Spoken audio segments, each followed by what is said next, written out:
तहरीक इंसाफ के आजाद उम्मीदवारों की बोलियां, क्या आजाद उम्मीदवार पार्टी छोड़ जाएंगे? बड़ी खबर आ गई।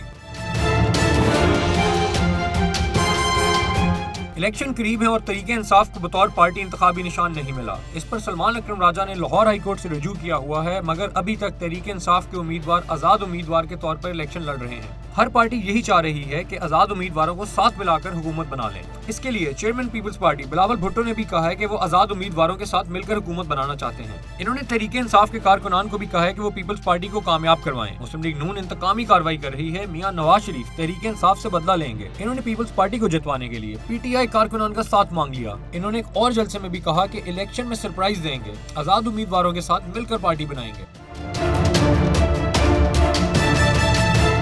इस्तेकाम पार्टी के सदर अलीम खान ने भी पीटीआई के उम्मीदवारों से मुताल्लिक बड़ा ऐलान कर दिया। इन्होंने कहा है कि आजाद उम्मीदवारों के साथ इनके राब्ते हैं। कई उम्मीदवार आजाद हैसियत से जीतने के बाद आईपीपी में शमूलियत इख्तियार करेंगे। इन्होंने दावा किया है कि आजाद उम्मीदवारों में कई उम्मीदवारान पुराने साथी हैं, इनमें से कई के साथ अच्छा ताल्लुक है, इसलिए वो इनको अपनी पार्टी में मिला लेंगे। फाजुल हसन चौहान भी इस्तेकाम पार्टी के अहम रहनुमा हैं। इन्होंने एक प्रोग्राम में बताया कि आजाद उम्मीदवारों के साथ कमिटमेंट हो चुकी है। 80% आजाद उम्मीदवार तहरीक इंसाफ को धोखा देंगे।